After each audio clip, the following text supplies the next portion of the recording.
Yo Mina Saokine, j'espère que vous allez bien. Aujourd'hui on se retrouve pour la review de l'épisode 62 de Dragon Ball Super. Je protégerai le monde. Trunks laisse exploser toute la puissance de sa colère.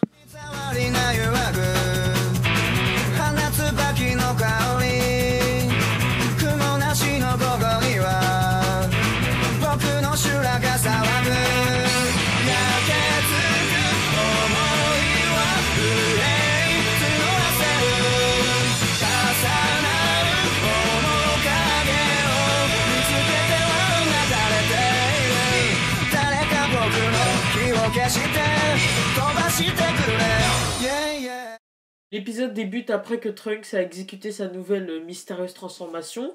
Il est devenu enragé à cause de Black Goku et des paroles de Zamasu.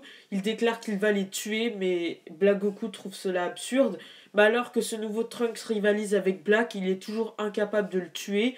Black et Trunks s'envoient mutuellement des coups et Zamasu a même dû intervenir pour essayer de le vaincre. Ce dernier est devenu si puissant qu'il a même réussi à renvoyer le Black Genki Dama à main nue. Trunks arrive à maintenir Black, mais celui-ci dévoile sa vraie puissance et recommence à prendre le dessus sur Trunks. Les deux méchants recommencent leur technique après avoir mis Vegeta à terre, et cette fois-ci, elle atteint Trunks, mais ce dernier se relève toujours et contre-attaque en lançant des Kikoa et un Masenko. Malgré sa position de sous-nombre, Trunks demande à Vegeta de prendre Goku et de repartir dans le présent pour trouver un véritable moyen de les vaincre.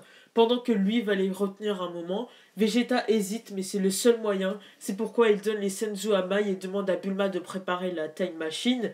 Black n'arrive pas à stopper le départ de la machine, donc nos héros repartent dans le présent. Dans le présent, ne voyant pas son futur, lui on va dire, Kid Trunks se dit qu'il a dû rester car le futur est maintenant en paix. Beerus, il se vante d'avoir réellement changé le futur. Il dit qu'il aurait dû le faire confiance, lui et son pouvoir divin, mais Bulma intervient furieuse et corrige Beerus car c'est totalement faux. Vegeta explique donc en détail les origines de Black et pourquoi le futur est devenu comme ça. Ce mystère étant résolu, Beerus se dit que cette affaire est résolue et qu'il a déjà éliminé ce monde de Zamasu et que donc son monde lui n'est pas en danger. Lui et Whis souhaitent donc bonne chance à Vegeta et aux autres et s'en vont. Trunks et Goten, eux, veulent aider Goku mais Bulma refuse et pendant ce temps, Chichi et Gohan arrivent pour demander s'ils ont vu Goku et enfin Krillin et Piccolo arrivent pour prendre des nouvelles. Alors que Goku arrive enfin après s'être fait soigner par le père à Bulma et après les retrouvailles de famille, pendant que ces derniers mangent ce que Chichi lui a préparé, les autres racontent à ceux qui sont arrivés tout ce qui s'est passé. Et en pensant à des solutions pour vaincre Zamasu et Black, Piccolo fait une suggestion, le Mafuba. Avec le Mafuba, s'ils arrivent à immobiliser Black et Zamasu un moment, ils pourraient les enfermer. Donc aussi longtemps que personne ne brise le sceau, le futur sera en paix. Bulma ne sera pas encore prête avant une demi-journée, donc Vegeta s'en va dans la salle de l'esprit du temps.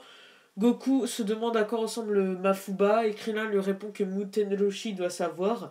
Piccolo commence par proposer une démonstration mais Goku n'écoute pas et il va direct chez Kame Sennin.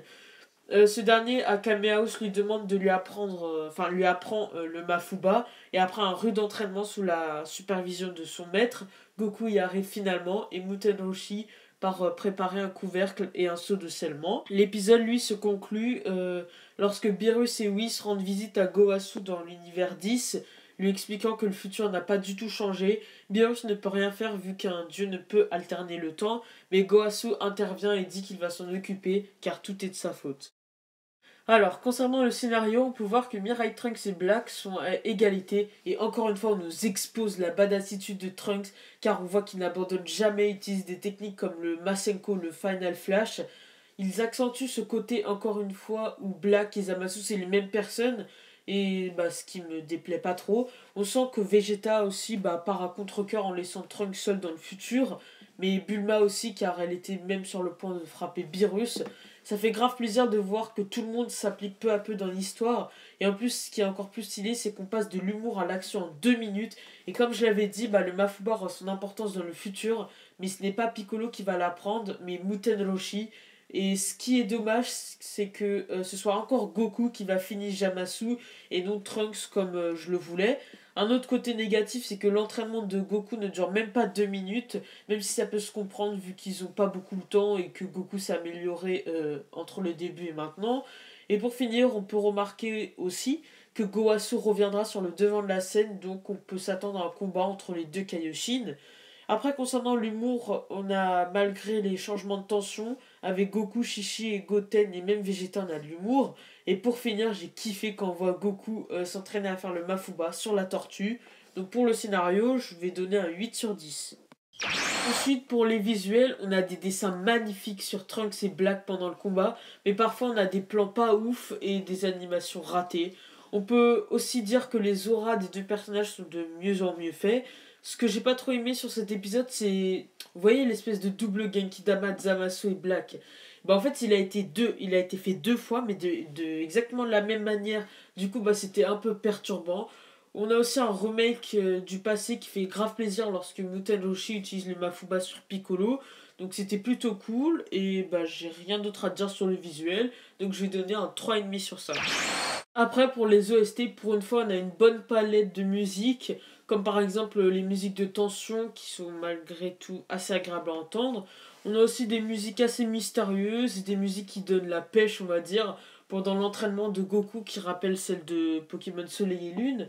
Donc pour les OST, je donne un 4,5 sur 5 parce que pour une fois, je les ai bien entendus et c'était grave stylé. Pour finir, concernant la preview, là je suis grave content car on va voir la suite du combat entre Black et Trunks et apparemment on aura aussi le début d'un autre combat encore plus acharné, celui de Goku et Vegeta contre les deux Zamasu.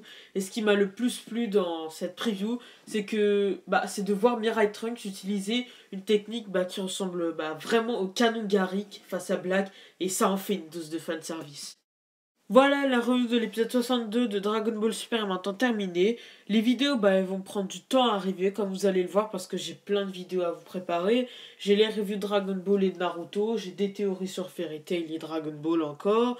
J'ai la démo de Pokémon à vous sortir, donc vous m'en voudrez pas, j'espère. Donc si ça vous a plu, n'hésitez pas à vous abonner, à liker la vidéo, partagez-la si vous kiffez. Jana.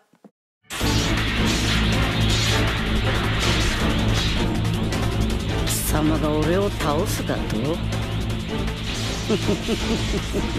見せてみよう愚かなサイヤ人よ。トランクス、本気で差し違える気か。